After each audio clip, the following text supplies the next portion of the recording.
Hello everyone, कैसे हो आप लोग। I hope you all are doing great.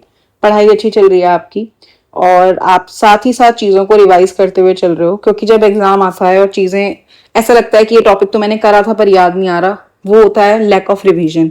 तो अपनी चीज़ों को रिवाइज करते रहना, एग्जाम आने पर आपको स्ट्रेस भी कम लगेगा और आपको जब रिविजन के नंबर ज़्यादा होते हैं ना तो आप खुद एग्जाम में उसको अच्छे से अटेम्प्ट करके आते हो। ठीक है, तो चलो आज का टॉपिक स्टार्ट करते हैं। आज का टॉपिक है शेड्यूल्स। शेड्यूल्स का मतलब होता है अनुसूचियां। जो हमारा संविधान है उसमें 8 अनुसूचियां थी जब हमारा कॉन्स्टिट्यूशन लागू हुआ। लेटर ऑन 4 और ऐड हुई। तो दिमाग में क्वेश्चन आ रहा होगा ना कि ये अलग से क्यों है शेड्यूल्स। जब कॉन्स्टिट्यूशन के अंदर पार्ट्स थे, आर्टिकल्स थे, तो इसकी क्या जरूरत थी। एक एग्जाम्पल से समझना, जब हमारा देश आजाद हुआ 1950 में, उस टाइम पर साइबर सिक्योरिटी का कोई प्रोविजन था नहीं, क्योंकि पता ही नहीं था कि इतने एडवांस फोन भी बनेंगे, एआई भी बनेगा, सब कुछ भी होगा।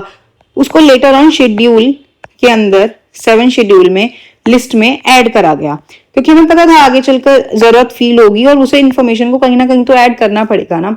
उसी तरीके से जब संविधान बन रहा था उस टाइम पर पार्ट्स बनते जा रहे थे, आर्टिकल्स ऐड हो रहे थे और बाद में पता था कि आगे चलकर और डाइवर्सिफिकेशन होगा। आगे चलकर इस चीज के लिए भी जरूरत पड़ेगी कि लैंग्वेजेस को एक अलग स्पेस मिले, कि ये ऑफिशियल लैंग्वेजेस हैं, ये देश का नाम, देश में जो स्टेट्स हैं उनका नाम, यूटीज हैं उनके नाम, इन सब चीजों की इंफॉर्मेशन कहीं ना कहीं लिखित होनी जरूरी है। तो उसी लिए शेड्यूल्स को बनाया गया ताकि हमारा कॉन्स्टिट्यूशन ऑर्गेनाइज्ड रहे, आगे चलकर इंफॉर्मेशन जो है वो रेडिली अवेलेबल हो। ऐसा ना हो कि लोग ढूंढे जा रहे हैं और कॉम्प्लेक्स बन जाए, पार्ट्स में ही ऐड कर रहे हैं। नहीं, शेड्यूल्स को अलग से बनाया गया, उसके अंदर इंफॉर्मेशन ऐड करी गई। ये कॉन्स्टिट्यूशन का एक हिस्सा है। ये अलग से कोई ऐसा नहीं है कि कॉन्स्टिट्यूशन पढ़ने के बाद हम बोलें क्या ये शेड्यूल्स पार्ट है, नहीं ये तो अलग से लिस्ट है, नहीं, ये इंटीग्रल पार्ट है उसका। शेड्यूल 1 मेंशन करता है names of states and UTs. जितनी भी यूटी हैं देश के अंदर, ये पॉलिटिकल बाउंड्रीज किस तरीके से बनेंगी, किसका क्या नाम है, वो सब कुछ हमें शेड्यूल 1 में मेंशन है। क्या ये लिस्ट याद करनी जरूरी है पूरी हमारे जो शेड्यूल्स हैं? Yes, very much important. हर एग्जाम में पूछा गया है, पीवाईक्यूज उठाकर देखना, अप्रोक्सीमेटली 400 to 500 क्वेश्चन इसी टॉपिक से हैं। इसका मतलब ये बहुत इंपॉर्टेंट टॉपिक है, आपको याद होनी जरूरी है। ठीक है, और ये जो जितनी भी इंफॉर्मेशन मैं पढ़ा रही हूँ या इस पीडीएफ में मेंशन है, ये NCERT plus PYQs plus Lucent और कुछ कुछ चीजें जीसी मतलब घटना चक्र से ली गई हैं। तो आप इस पर रिलाय कर सकते हो। अगर इस टॉपिक से बाहर क्वेश्चन आता है ना, इस टॉपिक से क्वेश्चन आता है ना, तो इस नोट से बाहर से आने का बहुत ही कम चांसेस है। ठीक है, चलो। शेड्यूल 2 बात करता है सैलरीज और अलाउंसेस की, इन सब की। ठीक है, क्या ये लिस्ट याद करनी जरूरी है? हाँ जी, ये याद करनी भी जरूरी है, पर इसका एक ट्रिक है, मैं समझाती हूँ अभी। इसमें सारी चीजें मेंशन है, सैलरी उनको कितनी मिलेगी, उनको अलाउंसेस मतलब टेलीफोन, वाईफाई, ये सब बिल्स कितने मिलेंगे, रहने के लिए कितना मिलेगा, आगे जब वो रिटायर होंगे तो पेंशन कितनी जानी है, और ट्रेवल फैसिलिटीज एंड एवरीथिंग, वो सब मेंशन कर दिया गया है। क्यों मेंशन करा है? क्योंकि ये सब लोगों के हाथ में ना, इन सबको अनबायस्ड होना बहुत जरूरी है। अनबायस्ड होना बहुत ज्यादा जरूरी है। अगर जब एमपीज के हाथ में पावर होगा तो वो अपने मतलब से इन सब की सैलरीज का एक लालच दे सकते हैं। सोच करके देखो, अगर इनकी सैलरीज इनके हाथ में दे दी जाए पावर, तो क्या ये पॉसिबिलिटी नहीं है कि सैलरीज बढ़ाने घटाने का लालच से अपने काम करवाए जाएं? इसलिए ये जो मोस्ट इंपॉर्टेंट हमारे देश की चीजें हैं, पोजीशंस हैं, उनको इसमें मेंशन किया गया है, जैसे president, vice president, governor, speaker and deputy speaker, chairman and deputy chairman, जजेस and controller and auditor general of India. ठीक है, याद हो जाएगा, इजी है। Let's move ahead. शेड्यूल 3 में मेंशन है ओथ्स एंड अफर्मेशन। जितने भी लोग, इंपॉर्टेंट लोग, मतलब जो गवर्नमेंट में हैं, वो एक चेयर संभाल रहे हैं, वो एक पोजीशन संभाल रहे हैं, वो एक ओथ लेते हैं और अफर्म करते हैं कि मैं देश को अच्छे से आगे बढ़ाऊंगा, देश में सिक्रेसी मेंटेन करूंगा, अगर मेरे पास कोई इन्फॉर्मेशन है मैं बाहर उसको नहीं करूंगा। एवरी जो भी अफर्मेशन ली जाती हैं वो ये लोग लेते हैं, वो शेड्यूल 3 में मेंशन है। नंबर 4 में आती है location of seats of Rajya Sabha. Rajya Sabha मतलब अपर हाउस। अपर हाउस में कितनी सीट्स किसको मिलेंगी, कौन सी स्टेट से कितनी सीट्स निकल करके आएंगी, वो सब चीजें शेड्यूल 4 में मेंशन है। ठीक है, ये किसके बेसिस पे होता है? पॉपुलेशन के बेसिस पे। अगर किसी स्टेट की पॉपुलेशन कम हो जाती है तो वहां की सीट्स भी कम होंगी, अगर किसी स्टेट की पॉपुलेशन ज्यादा हो रही है तो सीट ज्यादा हो जाएंगी। वो सब चेंजेस कहाँ आएंगे? शेड्यूल 4 के अंदर। तो शेड्यूल 4 में आपके दिमाग में आ रहा होगा लोकसभा क्यों मेंशन नहीं करा? क्योंकि लोकसभा के डायरेक्ट इलेक्शंस आर्टिकल 74-75 में मेंशन है, राज्यसभा के डायरेक्ट इलेक्शंस नहीं होते, ये याद रखना। शेड्यूल 5 में आते हैं ट्राइबल एरियाज 10 स्टेट्स के। वो 10 स्टेट्स कौन सी हैं? आंध्र प्रदेश, छत्तीसगढ़, महाराष्ट्र, झारखंड, एमपी, गुजरात, हिमाचल प्रदेश, उड़ीसा, राजस्थान, तेलंगाना। ऐसे याद करना थोड़ा डिफिकल्ट होगा, एक पेयरिंग कर दो। आंध्र प्रदेश और तेलंगाना, महाराष्ट्र, गुजरात,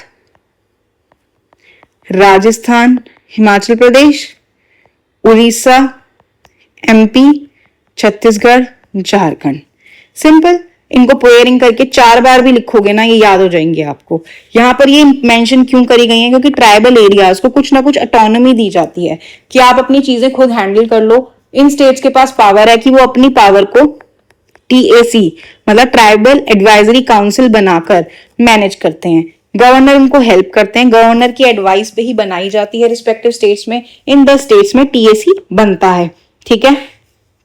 शेड्यूल 6 में क्या डिफरेंस है शेड्यूल 5 से? क्योंकि शेड्यूल 6 में भी ट्राइबल एरियाज हैं, लेकिन ये सिर्फ 4 स्टेट्स में है। ATMM without money, Assam, Tripura, Meghalaya and Mizoram. ठीक है। इन 4 स्टेट्स के अंदर क्या बनता है? ADCs, autonomous district councils. बस ये याद रखना। ये क्या करते हैं इन दोनों में ही एक बार समझ लो कि TAC और ADC का क्या काम है। ट्राइबल पीपल जो है ना, वो अभी भी हम लोगों के साथ उतने घुले मिले नहीं हैं। उन्हें लगता है कि हम उनकी पावर को लूटने के लिए बैठे हैं, या उन्हें लगता है कि हम उनके जैसे नहीं हैं, और वो बिल्कुल अपने ट्रेडिशनल लाइफस्टाइल में ही जी रहे हैं अभी भी।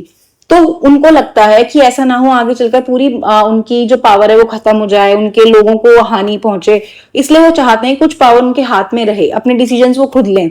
इसलिए उनको पावर देने के लिए सॉरी उनको पावर देने के लिए, उनको ये बताने के लिए कि जैसे आप चाह रहे हो वैसे होगा, थोड़ा सा हम अपना कंट्रोल रखेंगे, बाकी सब आपका होगा। इसलिए उनको स्पेशल पावर्स दी गई हैं। जो शेड्यूल 5 में मेंशन है 10 स्टेट्स, उनको TAC बनाकर, और शेड्यूल 6 में जो मेंशन है उनको ADC बनाकर। ठीक है। ये रिवाइज करते रहना, क्योंकि एग्जाम में बहुत बार पूछा जाता है। शेड्यूल 7 में 3 लिस्ट मेंशन है, यूनियन लिस्ट, स्टेट लिस्ट और कॉन्करेंट लिस्ट।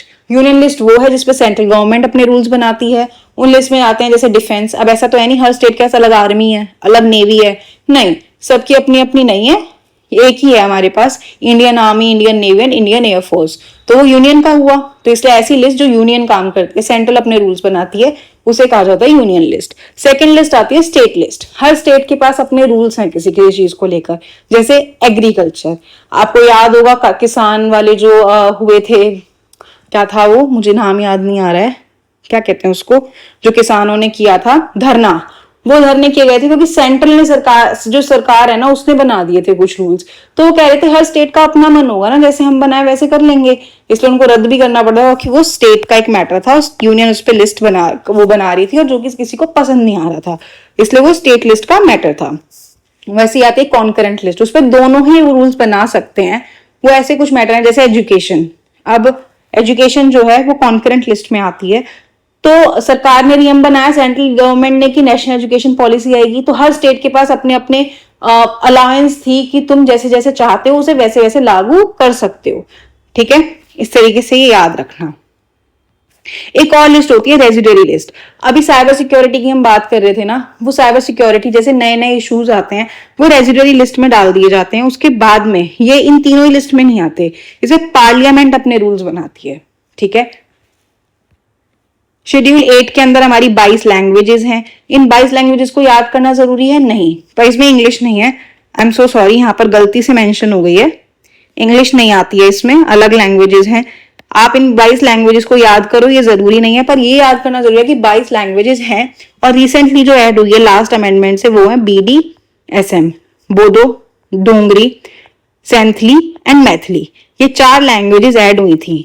ठीक है, ये याद कर लेना। शेड्यूल 9 के अंदर मेंशन है, जो हमारा फर्स्ट कॉन्स्टिट्यूशनल अमेंडमेंट एक्ट हुआ था ना, उससे शेड्यूल 9 बना था। ये याद रखना, ये इंटरेस्टिंग फैक्ट भी हो सकता है। तो इसके लिए सबसे पहले बना था ये लैंड रिफॉर्म्स के लिए। ठीक है, क्योंकि जब हमारा देश आजाद हुआ तो लैंड का जो डिस्ट्रीब्यूशन हो रखा था ना, वो बहुत ही ज्यादा अनफेयर था। किसी के पास तो एकर्स ऑफ लैंड थे और किसी के पास इतनी भी नहीं थी कि वो अपने लिए खेती कर सके। इसलिए लैंड रिफॉर्म्स लाए गए थे और लॉज इस तरीके से बनाए उस टाइम पे कि ताकि लोगों के बीच में जो जमींदारी की वजह से डिफरेंसेस आ गए थे, ब्रिटिशर्स ने इतना ज्यादा कॉलोनाइज कर दिया था, उसको एंड करने के लिए सबसे पहला जो मुद्दा देखा गया था वो लैंड ही देखा गया था। शेड्यूल 10 ये आता है anti defection law. Anti defection law क्या होता है? जब हमारे देश में इलेक्शंस होने स्टार्ट हुए तो लोगों ने ना एक चीज देख ली, जब वो इलेक्शन जीत रहे होते थे, अगर उन्हें यहाँ इस पार्टी से जीत रहे हैं तो वो टिकट ले लेते थे और जाके दूसरी पार्टी में कूद जाते थे। कभी इधर कूद रहे हैं, कभी वहां जा रहे हैं, तो इसको कहते थे आया राम गया राम। क्या कहते थे? आया राम गया राम। तो इस चीज को रोकने के लिए देखा गया कि सुनो, इसको रोकना पड़ेगा, लोगों को ये बताओ कि अगर बार बार ये किया गया ना तो हम आपको डिस्क्वालीफाई कर देंगे। इसलिए एंटी डिफेक्शन लॉ को बनाया गया। ठीक है, 6 महीने के अंदर अंदर पावर होती है, अगर किसी ने इंडिपेंडेंट इलेक्शन लड़ा है कि एक पार्टी ज्वाइन कर लो, अगर वो 6 महीने तक नहीं कर रहे हैं तो इसको डिस्क्वालीफाई कर दिया जाएगा। अगर इस इंसान को अपनी ये टीम है मेजोरिटी की, इन्होंने बोला हम इसको वोट देने वाले, अगर ये वोट ही नहीं दे रहा तो ये जाकर इसको डिस्क्वालीफाई करवा सकते हैं। तो इस तरीके से ये एंटी डिफेक्शन लॉ लाया गया था। शेड्यूल 11 ये है पंचायत। पंचायत हमारे देश में गांधी जी चाहते थे कि पंचायत बने, ठीक है, ताकि जो पावर है वो पहले सेंटर, स्टेट और फिर लोकल गवर्नमेंट भी हो। क्योंकि जो सेंटर, यहाँ पे लोग हैं गांवों में, ये गांव है, वो सीधा सेंटर के पास नहीं जा सकते, यहाँ तक जाने में भी दिक्कत है। तो एक यहाँ पर एक लेवल होना चाहिए जो लोगों से डायरेक्ट इंटरेक्ट कर रहे हैं, फिर वो अपनी प्रॉब्लम्स को लेकर स्टेट के पास, स्टेट से उनकी प्रॉब्लम सेंटर के पास जाए। इसलिए पंचायत बनाए गए, इनको अपने अपने, इनके पास इलेक्शन का भी राइट है, इनके पास औरतों का जो रिप्रेजेंटेशन है वो भी दिया गया है, यहाँ पर SC ST के लिए भी रिजर्वेशन डाले गए हैं। ये सब इनकी ड्यूटीज होती हैं, आप ये पढ़ सकते हो। अदरवाइज ये याद रखना कि शेड्यूल 11 पंचायत के लिए ये बहुत जरूरी है। उसी तरीके से म्यूनिसिपैलिटीज, फाइनेंस, प्रॉपर्टी, कुछ चीजें हैं जो कि डायरेक्ट स्टेट कंट्रोल में नहीं ले रही, उनके लिए म्यूनिसिपैलिटी बोर्ड बनाए गए हैं। ठीक है, इसको याद करने की ट्रिक यहां लिखी हुई है। Tears of old PM, territory, emoluments, affirmations, Rajya Sabha, scheduled area, other tribal area. F से याद कर लो फेडरल स्ट्रक्चर मतलब लिस्ट, O से official language, L land reforms, defection, panchayat and municipalities. इसे 3 बार लिख के याद करना, ये हो जाएगा and you are very good to go for this topic. I hope आपको समझ आया है। अगर कोई भी डाउट है तो आप कमेंट सेक्शन में पूछ सकते हो। Keep revising, all the very best, see you soon.